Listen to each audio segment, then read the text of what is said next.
Hai guys, penduduk bumi, penduduk luar bumi, penghuni alam nyata, alam gaib, alam baka, alam kandungan, alam semesta yang indah ini. Welcome back to Anchorpedia. Pepatah mengatakan, bekerjalah seperti tuyul. Gak harus kelihatan, gak butuh pujian, gak gila jabatan, gak harus cari perhatian, tapi tetap ada hasilnya. Pernah ngerasain uang tiba-tiba hilang gak? Bisa jadi itu ulah dari maling goib alias tuyul, makhluk kecil berkepala plontos yang suka nyuri uang gitu. Jadi menurut Wikipedia,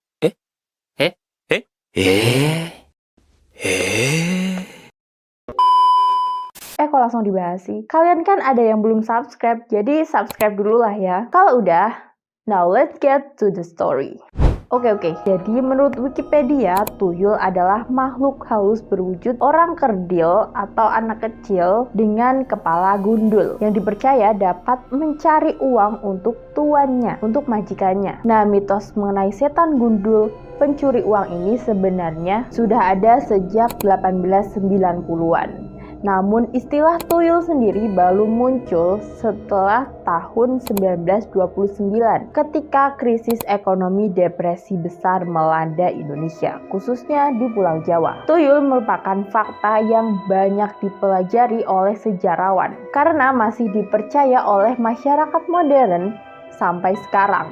Penggambaran lain tentang makhluk ini yang sebenarnya nggak dipercaya oleh semua orang ya, cuma dipercaya oleh sebagian besar orang aja, adalah tuyul memiliki kulit yang berwarna keperakan.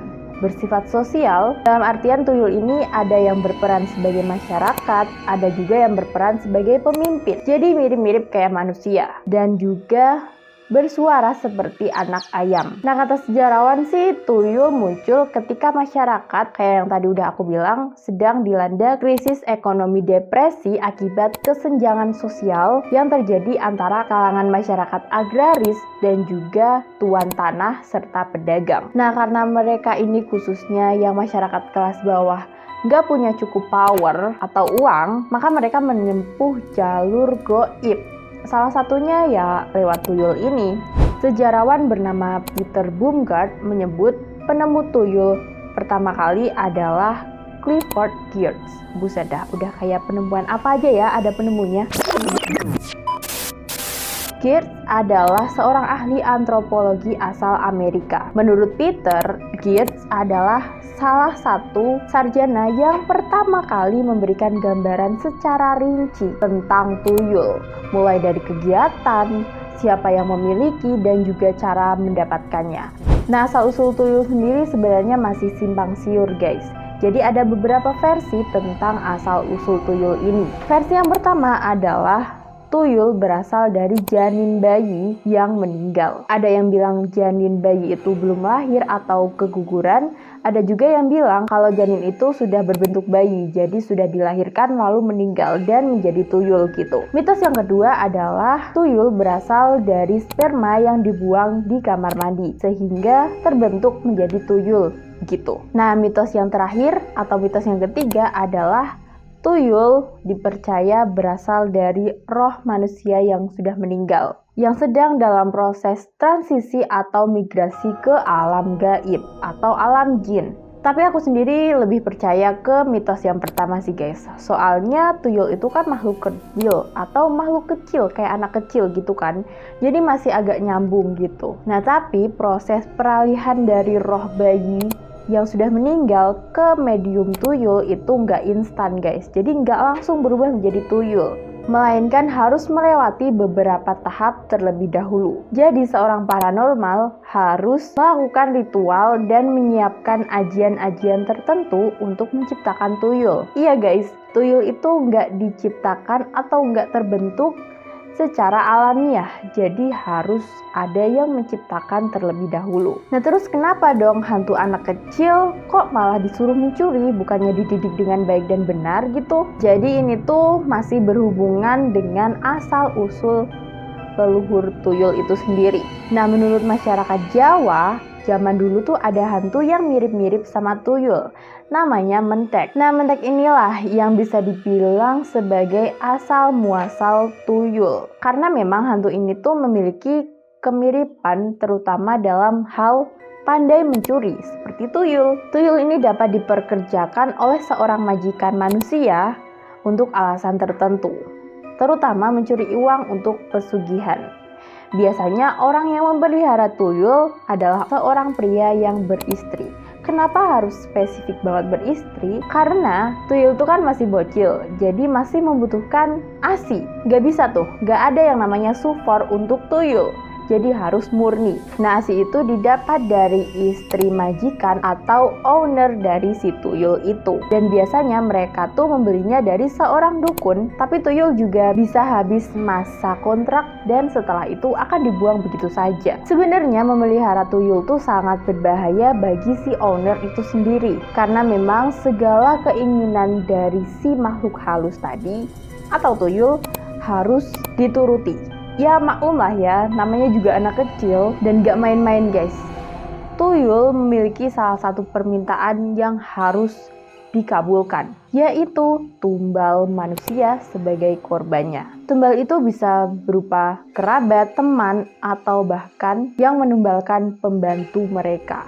Serem banget ya guys. Bayangin kalian bekerja nih, merantau keluar kota sebagai asisten rumah tangga, tapi malah ditumbalkan sebagai tumbal tuyul. Dan pemberian tumbal itu harus diberikan secara teratur.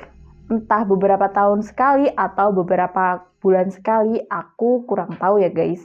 Nah, ada beberapa ciri-ciri khusus yang bisa terlihat ketika seseorang itu memelihara tuyul. Di antaranya adalah ia suka berkeliling di tempat ramai. Tujuannya tak lain tak bukan adalah untuk mencari mangsa. Jadi mirip-mirip sama copet gitu. Ciri yang kedua adalah berjalan membungkuk. Pemilik tuyul akan menggendong tuyul saat hendak melancarkan aksinya. Karena tuyul itu manja guys, jadi nggak mau berjalan sendiri gitu. Maunya digendong. Maklum lah ya, namanya juga bocil. Selain membungkuk, kedua tangan dari pemilik tuyul juga melipat ke belakang, selayaknya sedang menggendong. Berikutnya adalah pemilik tuyul, terutama istri dari pemilik tuyul, akan terlihat kurus dan juga pucat. Karena meskipun rata-rata pemilik tuyul ini kaya raya, namun fisiknya terlihat tidak pernah sehat atau tidak segar gitu. Dikarenakan tuyul ini selalu menghisap energi dari tuannya. Ciri yang keempat yaitu terdapatnya sesaji atau sesajen yang seringnya berada di dalam rumah. Siapa yang minta? Oh tentu saja, makhluk kecil botak peliharaan mereka. Oke lanjut, ciri yang terakhir adalah memiliki ruang rahasia yang gak boleh dimasuki siapapun selain si owner tuyul tadi. Nah biasanya ruangan ini tuh digunakan sebagai tempat untuk melakukan ritual-ritual tertentu.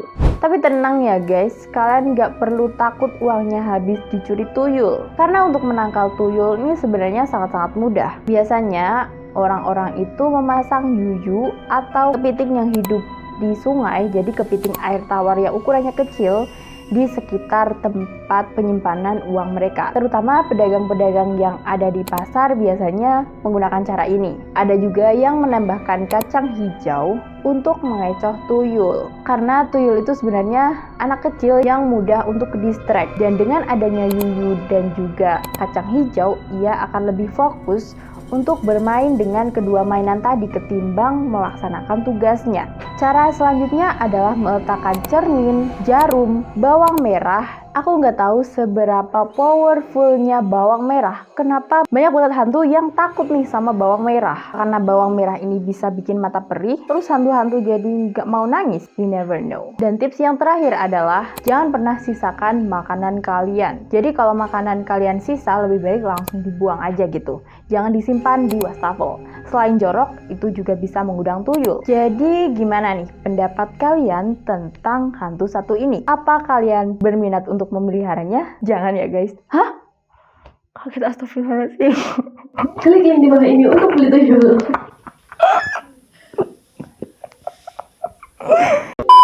Karena mungkin dosanya juga sama nih, kayak pencuri uang rakyat.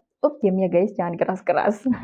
Anyway, segitu dulu lah ya konten aku kali ini. Klik like-nya kalau kalian suka video ini dan jangan lupa buat subscribe biar kalian tahu konten-konten menarik aku lainnya. Komen juga kalau kalian punya pengalaman-pengalaman horor dan sekian Mistis pamit undur diri. Bye-bye.